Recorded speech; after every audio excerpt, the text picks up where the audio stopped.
Hello and welcome to Hashtag No Limits. I am your host, Shelly Kino, and Hashtag No Limits is about people whose society has placed limits upon but who are busting through those limits. Ophelia said in Hamlet, "We know what we are, but not what we will be." And I've kind of tweaked that a little bit, but I 100% believe it in that there is no better or more beautiful example than the caterpillar turning into the butterfly. Very quick, very simplified version of what is happening is that the caterpillar literally dissolves into its cells and then it must think its life is over. It starts to reform as the butterfly. While it's still in the cocoon, though, its struggle isn't over. Its wings, in order for it to be strong enough to take it everywhere they're going to go, has to fight to get out of that cocoon. None of that can be easy, but neither is busting through limits that society places upon a person. And that is one of the main reasons that I do hashtag no limits is for us to learn that it's okay to struggle, that there are lots of people going through similar struggles or struggles that might not be like ours, but they are their own. And for us to be supportive and to have a different perspective of people with disabilities specifically, but anybody going through any kind of a struggle. Just want to remind you to like and subscribe and hit that notification button so that you don't miss a single episode of Hashtag No Limits because I have the most amazing guests on my show that I am so happy to share with you as often as I can. And one last thing before I bring on my guest, if you are watching live, please give a hashtag live and where you're watching from. And if you're watching in the replay, the same thing, hashtag replay and where you're watching from. And if you happen to have any comments or suggestions or questions for my guest or myself relating to this particular episode, please leave those in the comments and we will be sure to respond. Without further ado, let me bring on my guest today, Susan Tatem. Susan, how are you doing? I'm great. Thank you so much. I'm excited to be here today. Yes, I am excited to have you as my guest. When you and I first met, I feel like everything that we do mirrors the other one. And so I'm excited to share all the things that you do. And I'm not sure that an hour, to be perfectly honest, is going to be enough time for us to discuss everything that we each do, but specifically you do, and be able to share with everyone all the great and wonderful things. So, first up, tell us who you are. Well, my name is Susan Tatem, and I am the founder and CEO of Bright Path for Autism. I am originally from Pennsylvania, but I live in Virginia now. My history is that I have been in healthcare for 30 years as an LPTA, which is physical therapist assistant.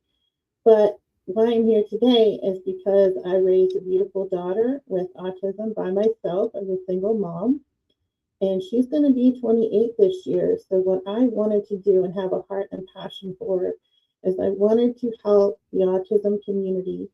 Specifically, what I do is I'm an autism transition planning strategist. What does that mean? That means that I actually help parents with their IEP program, but I gear it all towards what's going to happen when high school ends. Even if your child's in middle school, it doesn't matter. Everything is going to add up to what is going to happen when graduation day comes. So that's one of the things that I do, the primary thing that I do with Bright Path for Autism, amongst some other things as well. And that is so incredibly important. Unfortunately, and I'm not sure if this happens all around the country, it certainly seems like it does from people who have reached out to me.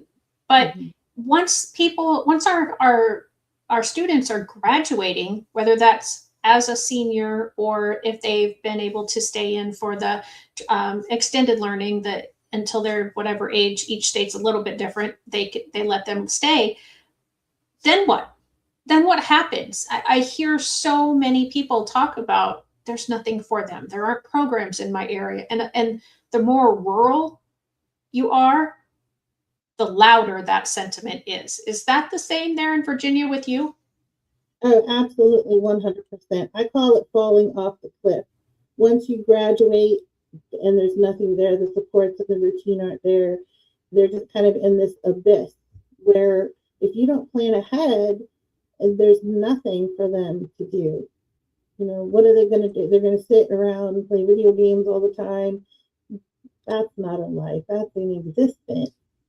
And I Right. want everyone to have a fulfilled, independent adulthood. And that is what we strategize for and plan for.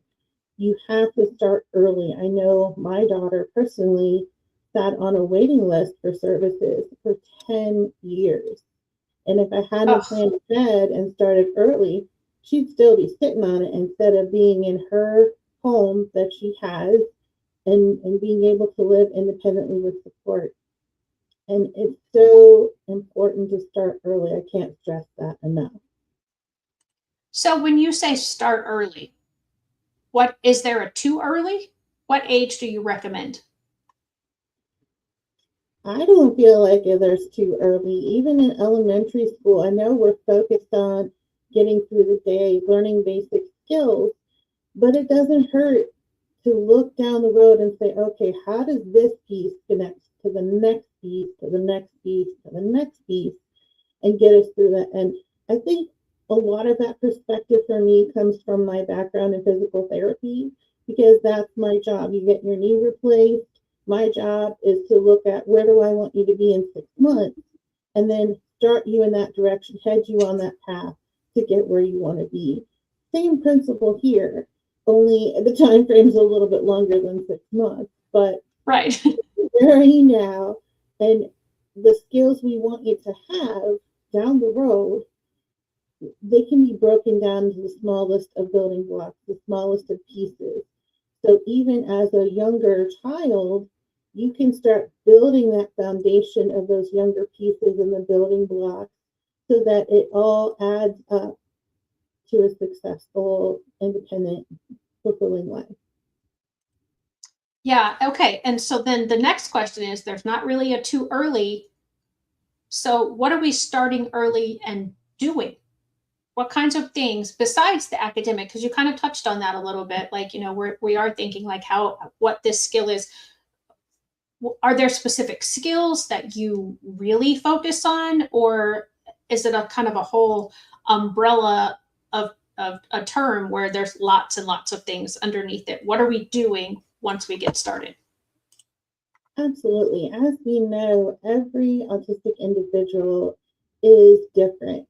And there's kind of I compare it to like a giant block of Swiss cheese where you can cut off a bunch of slices, but the deficits are going to be a little bit different in each slice. And I call them deficits just because my clinical background. I know they're not problems or deficits. I like to say challenges, where their challenges are going to be different. But in general, you're going to want to have certain building blocks where you're going to, first of all, you as the parent are going to start by doing research. I think that's the number one thing. Know what's available in your area, know where to go to access it, and we can come up with a when to access it because you have to know the succession. There are certain things that you can access, but maybe you need to access A before you go to B because A is going to pay for B, which is going to lead to C, which is going to lead to D, kind of that whole chain link down the road. So you want to make sure the three big ones are health, safety, and welfare. You want to make sure those are secure as you move forward, no matter what. You also want to look for function, like the bigger, I call them the bigger, broader things, but walking, and those kind of skills and things like that. It really, that's hard to pinpoint because it does depend on the individual and the individual situation. But I would say for the parent to start with networking, start with research, get connected with somebody who knows how to walk you down that path and point you in the direction and show you where to go and what to do. Because that's how you get more information. You can't rely on the doctors and healthcare providers and things like that because they have lots and lots of people and they might have some information. But if you connect with other parents or other organizations in your area, you're going to know so much more, so much faster. Are there specific organizations that are nationwide, or is there? like individual state organization, like that every state would have to where parents should start, because I feel that a lot of parents, you're saying research and you're saying find these networking opportunities, which is great advice, but I feel like parents might feel better if they had a targeted, like, okay, go here and do research. Yes, the Autism Society of America is nationwide. There are local chapters throughout the network. That's a wonderful place to start. They have a lot of great resources. They have activities. Everyone's a little bit different on what they do, but you do have access to the whole network throughout the country. So that's an excellent place to start. Also, your local Department of Social Services, because a lot of times they'll have access to things like Medicaid waivers and other resources like that in your local area as well. Thank you. So if you don't mind, I'm trying to put these things in the chat so that so that they pull up for people. So the Department of Social Services, and then was it the National Autism Society that you said first? It's Autism Society of America. Autism Society of America. Thank you. Mm-hmm. And I appreciate that because, like I said, I feel like there are so many people who they don't know what they don't know, and and there's lots of Facebook groups, there's lots of social media groups. Do you have any that you support or that you host, that you would recommend? Oh, obviously, I host a group on Facebook, and I also have other media platforms where people can get information. I am in the process of collecting more information to post on my website as far as resources and things like that. But I also do a podcast myself, and I had a wonderful guest, Shelly Kino. Thank you, thank you. And there are also some great publications out there. Autism Parenting Magazine is a great resource. They've been around forever and a day. I used to subscribe to them when my daughter was little. But they have a summit twice a year where you can get really good information from qualified speakers, and which I'm also. And I was just going to say that I thought I saw just recently that you were speaking at that, so that's awesome. Congratulations. Yes, they're very wonderful speakers. But actually, they really do. It's been a huge help for me as a resource over the years with my daughter and just learning all the information they have there. And there are also other organizations. I went to a conference up in Canada, actually. It was the International Conference of Autism and Neurodevelopmental Disorders. And so there are things like that you can get on the computer and Google and say, Autism Summit or Autism. I don't know if you want to use the word convention. That might not be the right word, but a lot of the local places or nearby that will have different organizations that come in and do that. I know around where I live, there's also nonprofit organizations. And I'm finding more and more as I network with other people across the country, not just the US, but in Canada, some in the UK, that there's different nonprofit organizations. In fact, this is a funny story. When I was in Canada at the ICANN conference, I actually met a group that works with autistic children in Zambia, Africa, and they're based here in Virginia, an hour and a half from me.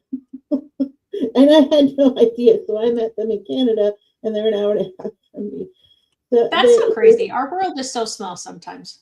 It really is. It is. And just the more you network, I know you need places to start, and that's great. But the more you network, the more you're going to network, and you're not going to always know where that takes you. That my daughter got her special needs housing voucher because I networked. My good friend and I started a group for parents with kids with autism in our local area because there was nothing. And so we got together and we said, you know what, let's start one. And the more parents that came, the more people we got to know. And we're talking 10 years later, one of them calls me up and says, hey, I just found out there's a couple special needs housing vouchers open. You might want to check it out. Here in Virginia, they don't open very often. There's only so many of them. And when one comes up, you have to try to snap it up because Okay. it doesn't come out all the time. And it stays with the person until they no longer qualify or until they pass away, or if the Virginia government creates a new spot. So it, it is crucial to finding out the resources in your area. Yeah. And I think it's so difficult. And I know there are lots of different people that have asked me to be on directories around the country because they say, oh, we don't know where to look to find an IEP coach or an advocate or, accessible, friendly companies or, the information that we need to get our children on these lists or to, get the services. And so there are lots of people putting these things together. It's just, I wish there was just, like to tell everybody, go here, and you'll find everything you need. And I get that it's impossible because there's so much stuff and every state has its own regulations on certain things. I mean, yes, we do have federal regulations, but then a lot of those federal regulations have parts where the individual states can tweak it and alter it a little bit. And so, making sure that everybody is kind of on the same page is pretty difficult. So, are there key words that you would recommend for people? And I know I asked you how to start, and I'm still sort of stuck on the research piece. But would there be key words maybe for people to type in to help them? Sure. I would type in autism advocate near me. That might point you in a direction. Or you could say autism consultant near me. You could say autism nonprofit organizations near me. Perfect. Oops, except I can't spell profit. Wonderful. Thank you so much for those tips. So autism advocate, autism nonprofits near me, or autism supports. Perfect. So yeah, just type in those keywords, and I've been kind of adding these things over into the chat as much as possible. And one thing that I've added that I want you to discuss a little bit, and then we'll go back to what else do we have to do to what things do we have to do to get started, is you told me that you have a free class the second Tuesday of the month at 6 p.m. So how do they access that? Where do they get the link to join that? Or is it only in person? And if it's in person, where do they get the address? Sure, it is virtual. You can find it on my website under services. I think I also have it on my homepage. It's the Empowered Advocate Hour. And like you said, it's the second Tuesday of the month at 6 p.m. There's a link there. You just click. It says join now, and you fill out the little form, which will bring it to me, and I'll get you all set up. Perfect. And your website is Bright Path, 4 Autism. So BRIGHTPATH, 4 AUTISM.org. And that is in the chat as well. So for anyone who is listening and not watching, I hope to have the links in the show notes by the time this releases as the podcast. So if not, you'll just have to come back and find us on the website and find us that way. Okay, so I asked you how we get started. You said research, and then I got stuck. So what are some of the next steps that we should take besides the research in getting started and preparing early? I think some of the next steps once you have the research is creating a strategy or a plan. And that's what I do with my clients, is kind of help them take all that information and say, now what do I need to do first? And I use the 3R method, the 3 right method, in order to help that overwhelmed feeling where you can narrow it down and kind of focus. And that is the right now, which is the first one, and that is, what do I need to do first? What's the most pressing issue? What do I need to take care of in this week or this moment? And once you establish that, that's a good starting point. It's what's the most urgent matter? Do you have a time sensitive matter? Is there a behavior issue? Is there a meeting coming up that you need to prepare for? The second one is the right person. Who can you reach out to that can help you accomplish that right now thing or support you in that without adding extra stress or extra hardship? Who can help make that burden lighter? And three is right after. What is the thing you need to do right after you finish the right now? Kind of what's up on deck, what's next? What is that next most pressing issue that I need to handle?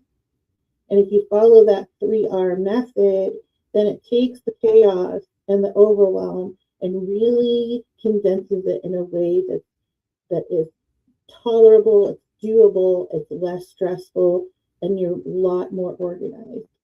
I highly recommend for organization using a binder system where you have different binders for different things, because you're going to get a lot of paperwork over the years, and you're going to need every piece of it at some point along the journey.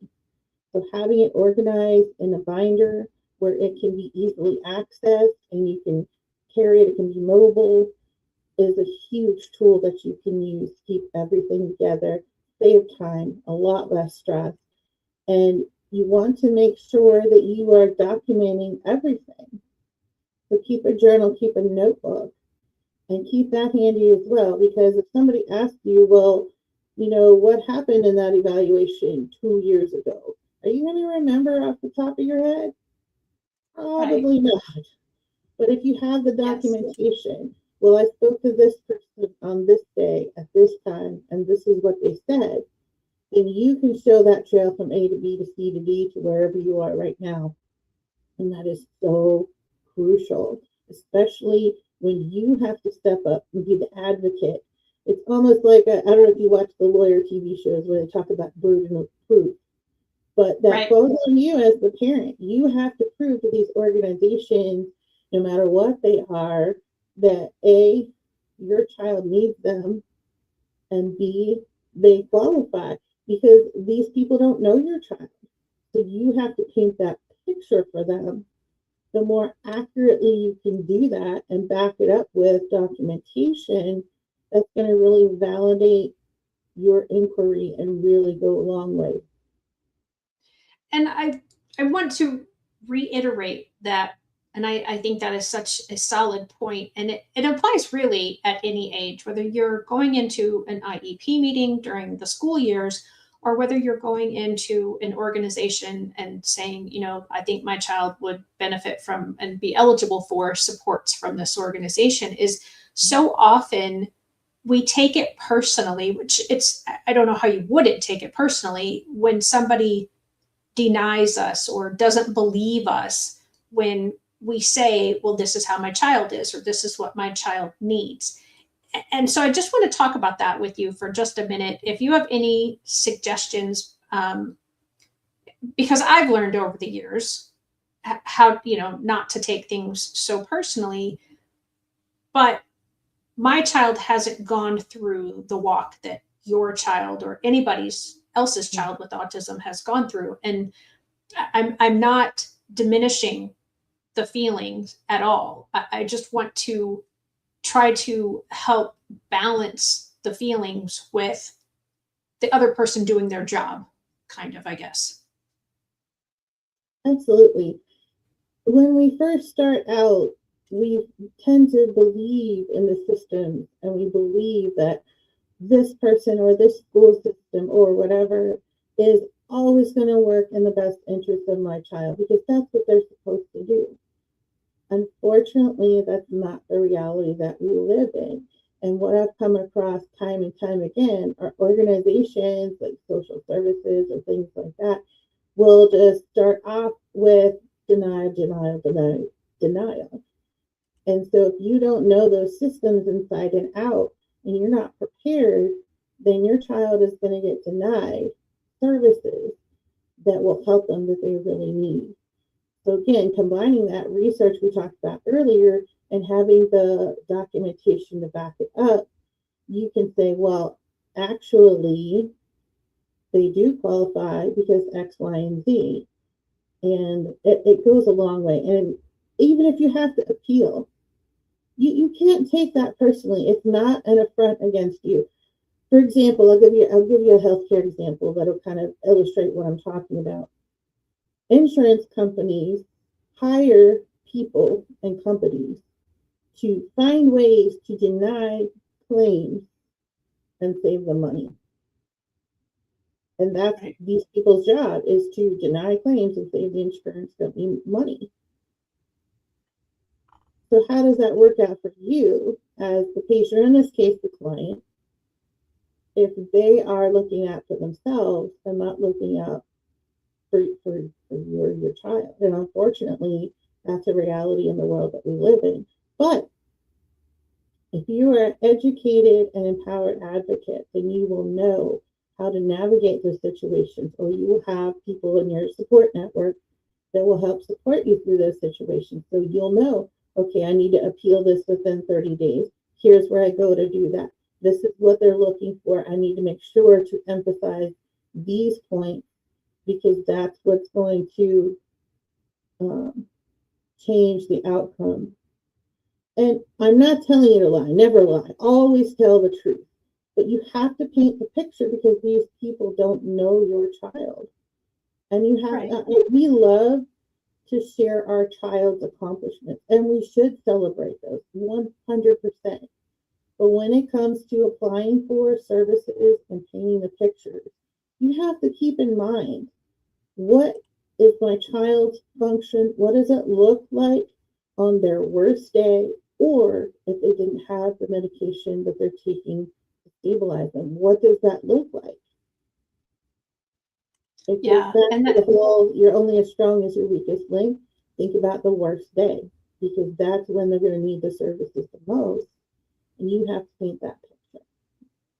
yeah. And I appreciate you sharing that because I do feel from the interactions that I've had with all the however many parents that I've interacted with over the years that they do feel a sense of defensiveness about talking about the negatives. And my gathering of why is because basically you're always on the defense of saying my child deserves an education, to have a life, to get a job if they want to be part of society, and that shouldn't be the case. And so I understand the defensiveness. Well, I don't understand it. I have not walked it. I empathize with that.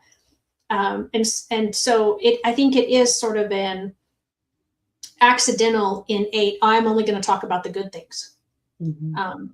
And so, yeah, when you're asked on these forums or in these interviews or these, processes to talk about the bad things, to talk about the not so great things, it is hard, I imagine, to let that come out or to even want it known by anybody that, oh, this is something that my child goes through. And I say child, and every time I say child in my head, I picture, a little person. But these are adults that we're talking about. Yeah. And I feel like the services for adults with disabilities are so much harder to access than it is for children. And maybe I'm wrong, maybe it's very comparable in the difficultness. I think it's difficult no matter what age you're talking about. It does, however, seem that there are less services, like you talked about, with companies hiring people specifically to say no, specifically to find a loophole to save them money, which is very, very aggravating from anybody's perspective. Mm-hmm. But from the perspective of somebody who's always fighting to get what their child deserves, that has to be even more frustrating. It really is. And what we have to keep in mind is our jobs as parents are to give our child as many tools and things that they need. We are to try to teach them how to become independent functioning adults. And that looks different for everybody. But as an autism parent, there's so many hurdles that you have to go through and so many stereotypes that you have to break. It's it's a challenge and it's a 24/7 thing.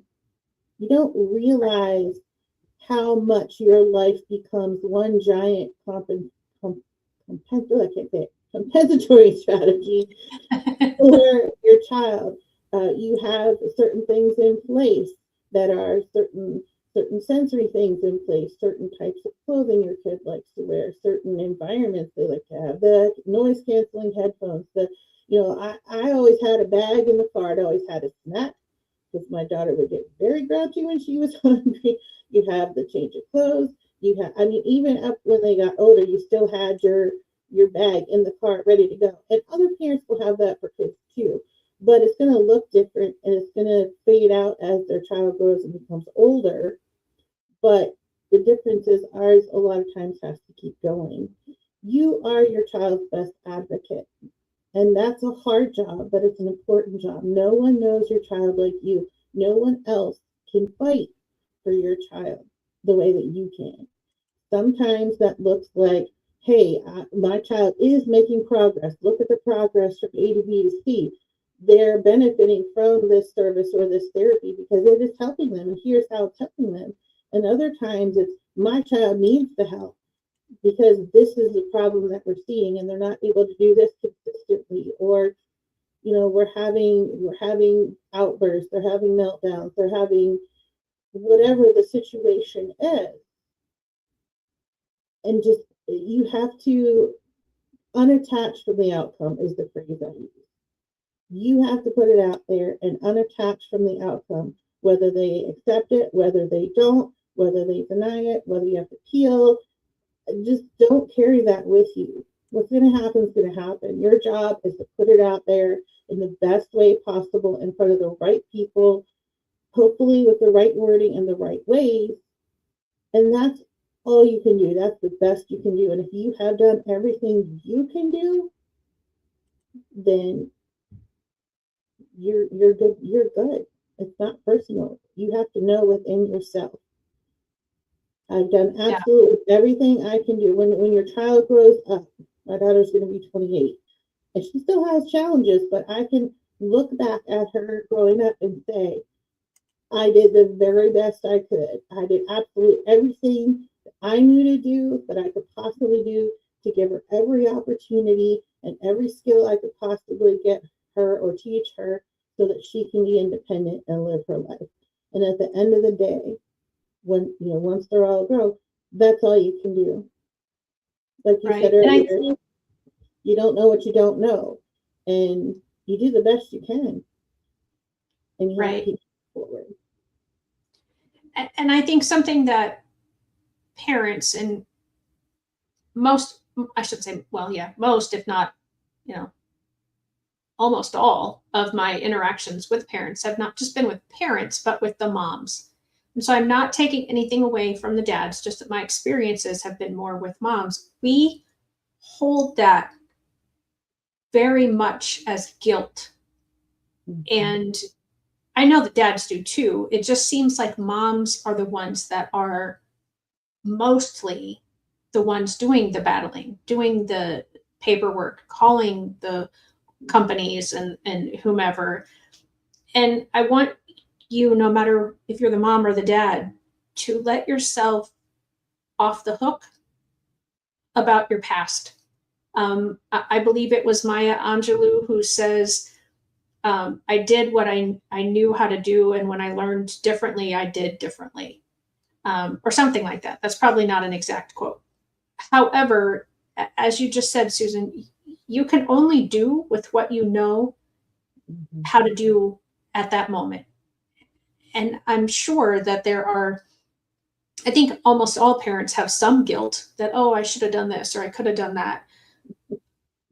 I feel it's a deeper problem, a deeper guilt for parents of children who have disabilities, because your challenges are so much greater to start with. And What I I think, hope, go ahead.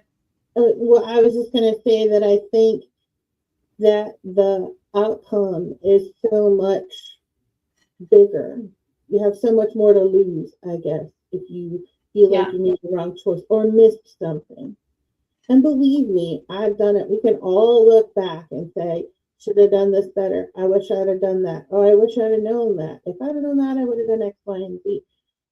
That's not going to help anybody. You can't pour into someone else unless your cup is full. And if you're constantly throwing rocks in it because, oh, you're carrying this guilt with you and you feel bad about that, you're not going to be able to help anyone to the best of your ability. We have to just do the best we can and let it go. I took a course recently from an occupational therapist, and her sons have autism. It was about new techniques and different things to work with kids with autism. And she was saying, back in the day, because her kids are adults too, what they had her doing were different type techniques that she was saying what they were. And nowadays we go, oh my gosh, that's so horrible. But back then, 20 years ago, that was what the standard was. And we didn't know any different.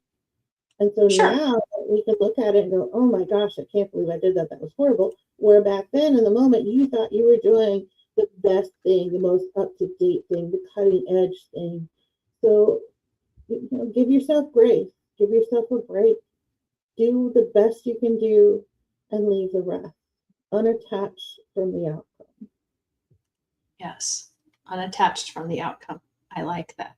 So, Susan, you seem to have lots of knowledge. And so, if somebody is looking for help um, anywhere in the country, they can reach out to you and you can help them. Absolutely. And it doesn't have to be necessarily just the US. I do have connections that I work with in other places. And I actually hosted an autism anthology book that spans 2 continents and 3 countries. We had participants from Canada, from the UK, from all over the US. You can absolutely reach out to me. And if I'm not one of those people that think I know it all, if you come to me and I say, you know what, I really want to help you, but I really think so and so is going to be the best fit for what you need, then I refer you to that person. I'm not going to, say, oh, yes, I can help you if I can't. That's Right. not who I am. But yes, they can reach out to me through my website, through email. Absolutely, I'm on Facebook, I'm on Instagram, I'm on Substack, anywhere you can find me. And I know that you have my links to different places. Yeah. And so your YouTube is at Puzzled Parents Unlocked, and that is your podcast, correct? Correct. That is my podcast. There's a few other little videos on there when I was first starting out, but my video podcast is on the YouTube channel. I also have my audio versions of it that are released out there on your favorite streaming apps. So you can kind of And reach those. and how did they get your book? I was just looking at your website, and I'm not seeing it. Not that I'm perfect at looking at websites. Yeah, I have to update the link on my website. I build all my own stuff on my website, so sometimes I have to. But it is on Amazon. It's called Okay. Daring to Belong: Stories of Autism, Courage, and Connection. And And I it's hot off the press. It just released on World Autism Day, which was April the 2nd. There are some really amazing stories in there. There it is. Yes. I will be updating. That's from my homepage on my website. I will be putting the link in there. I apologize. I don't have it up there yet.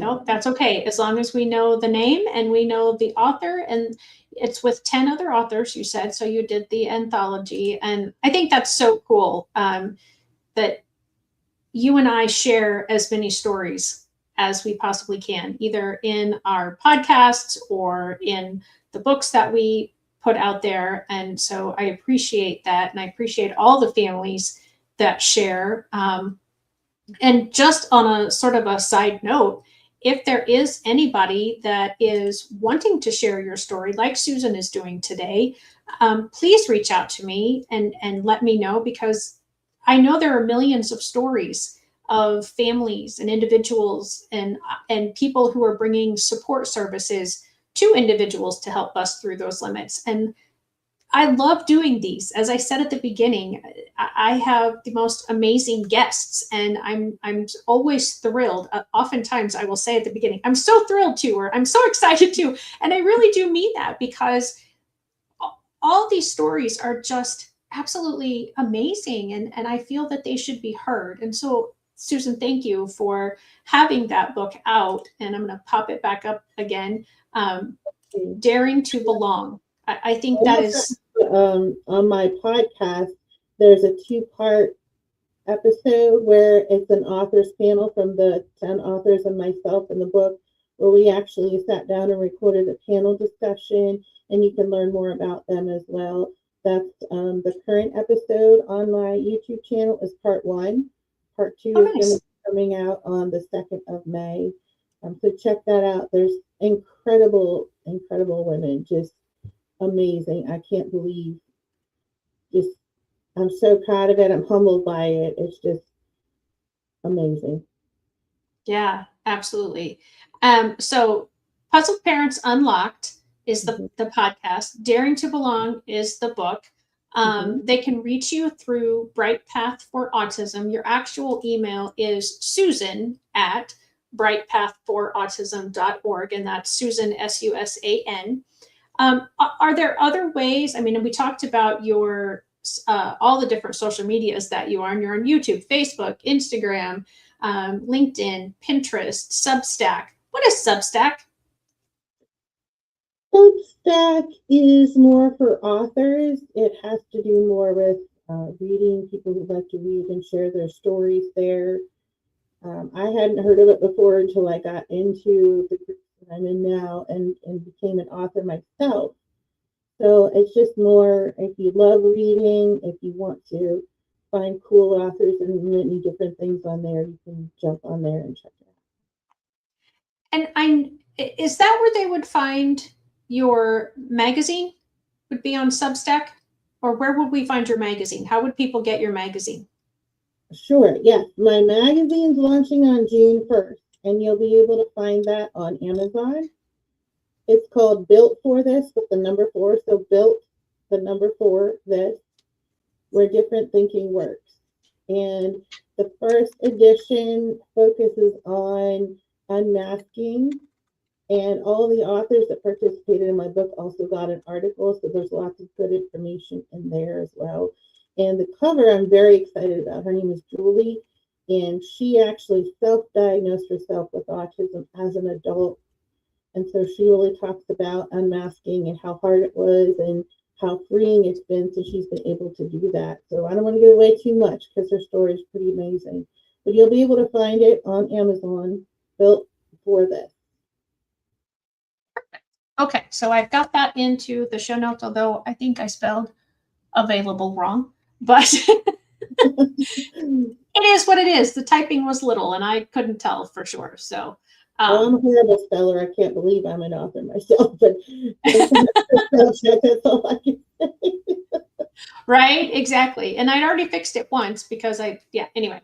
So spelled correctly or incorrectly, it's still, the word that I spelled wrong is available, but I did not misspell Built for This magazine. So, oh yeah, it's wrong. I can see it right now.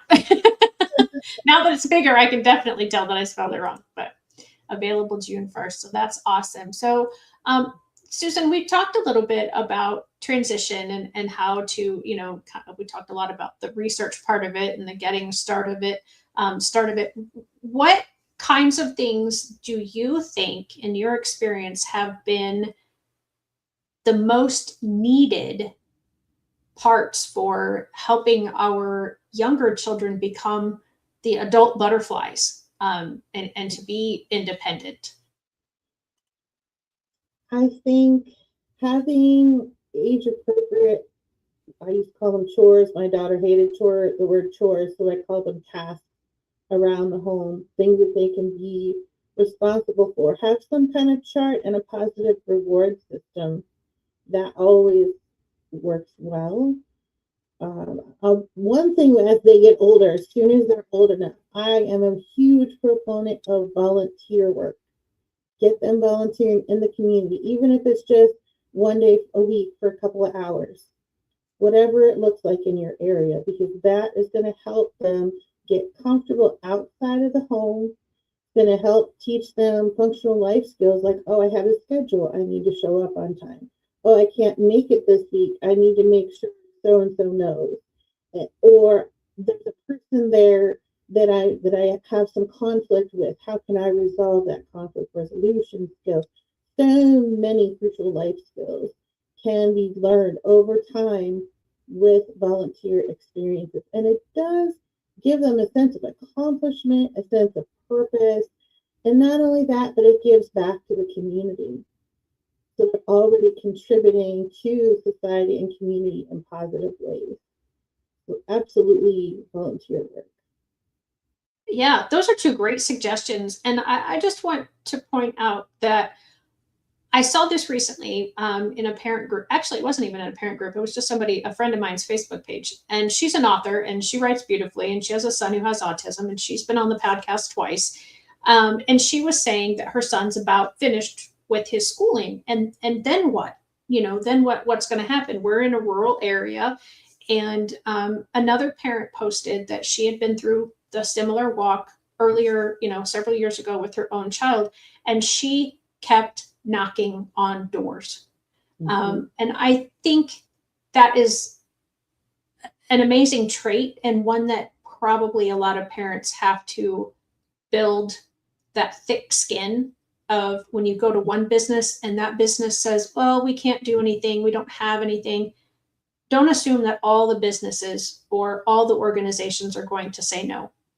The parent who was being in support said, once I got one company to agree to let my child come in for a couple of hours a day, a couple days a week, then I got another company. Because once one company does it, it seems like, oh, well, okay, that company's doing it, so I could probably do it. Whether that's a competition or okay, I could do this because that other person is doing it. I have no idea. But whatever the part was that made it happen, that part doesn't matter in my thinking. And there's a lot more research out there too. I'm sorry, I need to cut you off. But there's a lot more research out there. Companies are really looking into hiring the neurodivergent population. I know, JP Morgan Chase started their Autism at Work program back in 2015, kind of as an experiment. And now they have over 40 employees across 9 countries that are on their teams that are neurodivergent that they've hired for those purposes. It's coming. It's going to happen. We're not there yet. So if you have to keep knocking on the doors, keep knocking. And if they say no, and then if it wasn't meant to be, it's not going to be a good fit anyway. But you'll find the right one if you don't give up. And that's another reason why volunteering is so important. I've known several people whose teenagers volunteered at the Humane Society, and then it transitioned into a part-time job there. So you never know what door is going to open. But just when it does, if you feel like it's a good fit, say yes. Don't be afraid to try it. And I do want to mention that sometimes your child can surprise you. My daughter wanted to do the Navy Junior ROTC when she got to high school. And I went, you sure? I don't know if that's going to be a good fit. But she's like, no, I want to do it. Okay, fine. And she did great for the first 2 years.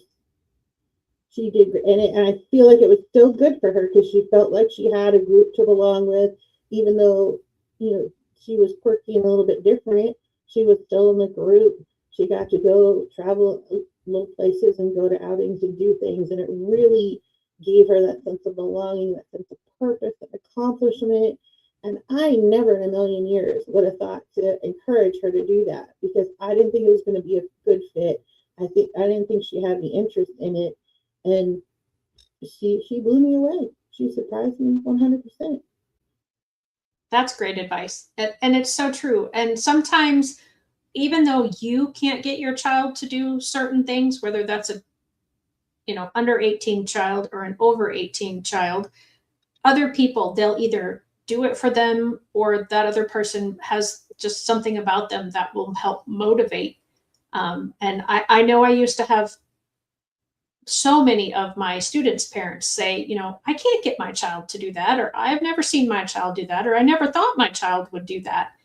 And it's, different environments, different people, whatever. I'm not going to say that I'm some amazing person, but whatever the factors were, these kiddos could do certain things, and then they would transfer those skills to home. And sometimes I had parents tell me over the years, if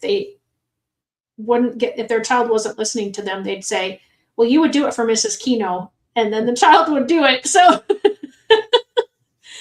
sometimes whatever works is what you need to do.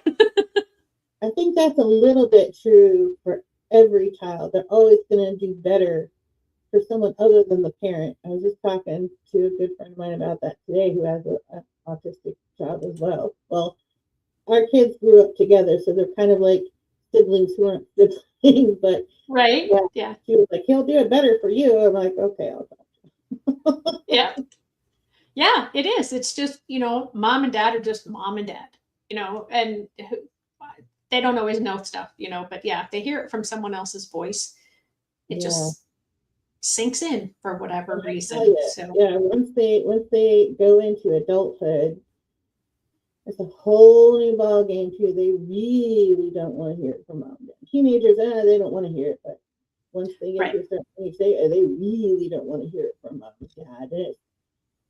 It's an interesting journey, and your child, your baby's always your baby, whether they're 2 or 30. That's your baby, but you develop that different relationship with them once they become an adult. And I do want to share really quickly one strategy, because one issue that I came across, and I know a lot of people have this happen, where my daughter turned 18, and so everybody's telling her, oh, you're an adult, you're an adult, you're an adult. And of course, she was still in, I think, 10th grade at the time. And so I don't have to listen to you, I'm an adult. Oh, really? Can you pay your own bills? Do you have a job where you make money? You wash your own clothes? You cook your own meals? Do you keep track of your medication? Do you keep up with all your doctor's appointments? All these different responsibilities that we have as adults. And of course, her answer was no, no, no, no, no. Said, gosh, I'm sorry, you're not an adult yet, but you're practicing to become one, and I'm going to help you learn these skills.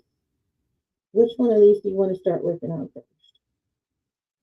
That's an awesome approach. Absolutely awesome approach. And one thing I would like to suggest, and you can tell me if you think this is a good suggestion or not, is when you are going to those businesses for jobs, or whether you're going to businesses as volunteer opportunities, I think it helps if you go with ideas of things that they could do. Mm-hmm. Because I sometimes think if you just say, I want my child to have, or can my child volunteer or work here, there might be a certain mindset that, like, oh my gosh, I don't know what they could do. I want to help, but I don't know what they could do. And so does it help to have some, like, here's some things that they are really successful at home, or what I think they might be really successful doing for you in your business or your organization? Oh, absolutely, 100%.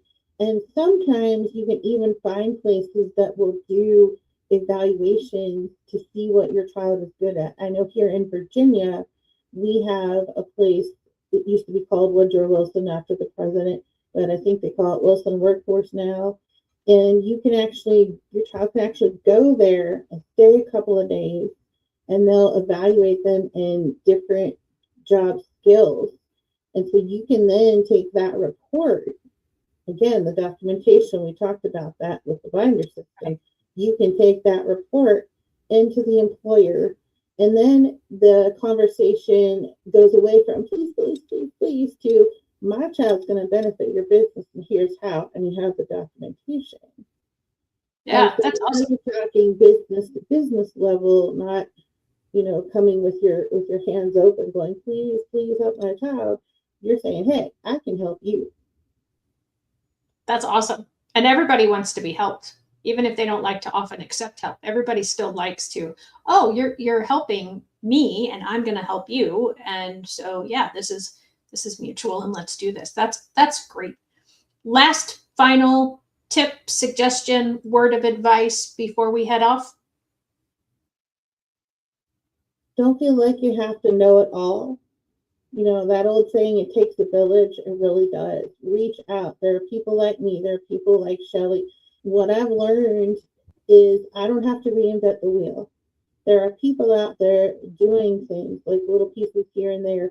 And one of the things I'm working to is to connect and create those networks and lives. Like I said earlier, if I'm working with you and something comes up and maybe I don't have experience with that, I can say, hey, let me connect you with someone.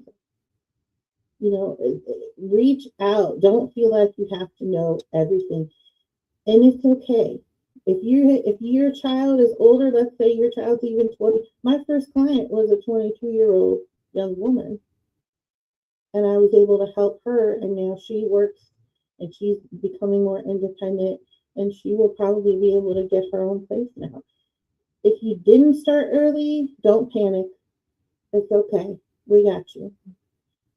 Awesome. That is great advice. Susan, thank you so much for being my guest today. And thank you to those who were in attendance with us live and who will be watching in the replay. I so much appreciate you. And I hope that you're appreciating the guests that I bring you. And like I said before, if you have a story that you believe you want to tell, or you know someone who has a story that you believe would be a great story to tell, be sure to reach out to me and I can talk with them and see. I think all of my guests have said it's pretty easy, and a lot of them have come on and been scared. So I try to make it just like it's a conversation between me and my guest. And remember, everybody, we know who we are, but not who we will be. And I will see you next time.